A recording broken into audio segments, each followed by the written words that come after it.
Hello everyone, আশা করছি আপনারা সবাই খুব ভালো আছেন। আমি খুব একটা বেশি ভালো নেই, শরীরটা অনেক খারাপ, কিন্তু তারপর রান্না বান্না করতে হবে। রান্নার তো মাপ নাই, যত শরীর খারাপ থাকুক না কেন।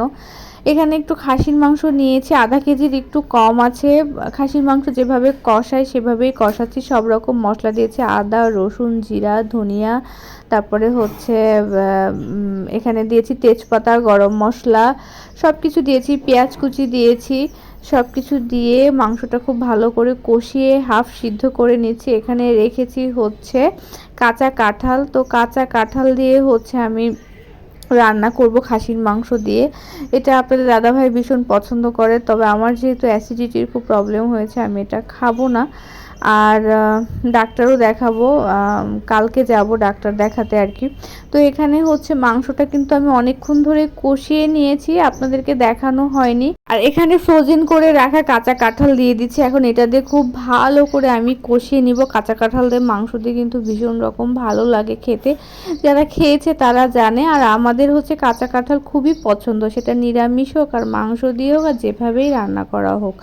ডাল দিয়েও আপনি রান্না করতে পারেন। তারপর এখানে আমার জন্য হালকা পাতলা একটা তরকারি রান্না করছি। এটা হচ্ছে চাল কুমড়ো, অনেকে জালি বলে। তো আপনার দাদাভাই বড় একটা চাল কুমড়ো এনেছে, তার থেকে আমি অল্প কিছু কেটে নিয়েছি।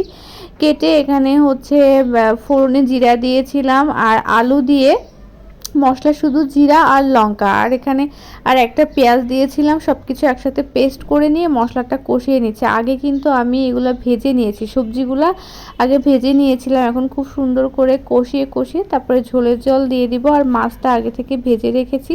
আজকে খুব একটা বেশি মাছ রান্না করব না, এই মাছটা শুধুমাত্র আমার জন্য। আর রিদ্ধি খাবে, আপনাদের দাদাভাই এই মাছ হয়তো বা খাবে না, ঝোল তরকারি খেতে পারে। তো এই জন্য আমি আজকে অল্প করে মাছ রান্না করছি, 3 পিস মাছ রান্না করছি। শেষ হয়ে গেলে হয়ে যাবে, কারণ বাসি খাবার খুব একটা বেশি আমি খাবো না, কারণ আমার শরীরটা অনেক বেশি খারাপ এই কারণে। তো তবে তরকারিটা খুব মজা হয়েছিল। আমি জানি যে শুধুমাত্র ইলিশ মাছ দিয়েই এই সবজিটা রান্না করা যায়, কিন্তু না, অন্য মাছ দিয়ে রান্না করলেও অনেক বেশি মজা হয়। আজকে খেয়ে সেটা আমি হচ্ছে বুঝেছি। আর এই কদিন ভীষণ এই গরম এই বৃষ্টি, এই গরম এই বৃষ্টি, এরকমটা আবহাওয়ার তো তারতম্য আছেই। তো গরমের ভিতর হালকা পাতলা খাবার খাওয়া আমার কাছে ভালো লাগে আর কি। দেখুন মাছ ভেজে রেখেছি, রুই মাছ 3 পিস। আর ইলিশ মাছটা এনেছিল আপনাদের দাদাভাই, লাস্ট গতদিন খেয়েছি কুমড়া দিয়ে, শেষ হয়ে গিয়েছে। তো এই জন্য রুই মাছ দিয়ে রান্না করলাম, আর রুই মাছটা দিয়েও অনেক বেশি মজা হয়েছিল। তো দেখুন এই কুমড়াটা না খুব তাড়াতাড়ি হচ্ছে সিদ্ধ হয়ে গিয়েছে। আপনারা চাইলে নামানোর আগে ভাজা জিরাও দিতে পারেন। আমি হচ্ছে বললামই তো জিরা বাটা দিয়েছি। আর ঝোলটার কালার কিন্তু ভীষণ রকম সুন্দর হয়েছে।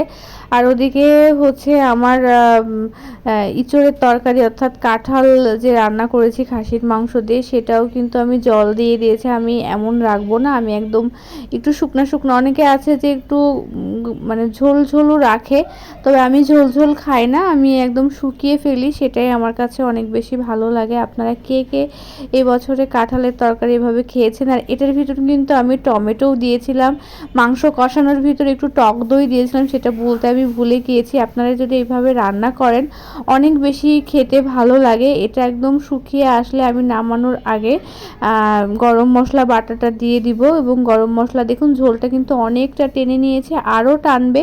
এই যে গরম মশলা বাটা দিয়ে আর কিছুক্ষণ নাড়াচাড়া করে আমি সুন্দর করে নামিয়ে নিব। এবং এটা খেতে যে কি টেস্ট, যারা খেয়েছে তারা জানেন, তারা এভাবে মাংস দিয়ে রান্না করে। খাসি মুরগি আপনি যেটা দিয়েই রান্না করেন, তবে খাসির মাংস দিয়ে বেশি ভালো লাগে। আমি মুরগি দিয়েও রান্না করেছি, মুরগির থেকে।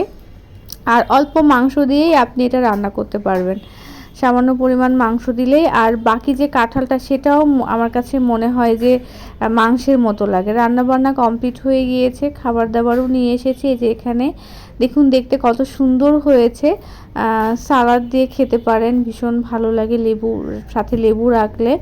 আর ওখানে হচ্ছে মাছের ঝোলটা দিয়ে আমি গরম ভাত খাবো, মেয়েকেও খাওয়াবো। তো আজকে রান্নাবান্নাগুলো কেমন লাগলো অবশ্যই জানাবেন। আর ভিডিওটা যদি ভালো লেগে থাকে অবশ্যই আমার পেজে একটা ফলো দিবেন, আর ইউটিউবে থাকলে অবশ্যই সাবস্ক্রাইব করবেন। সবাই ভালো থাকবেন।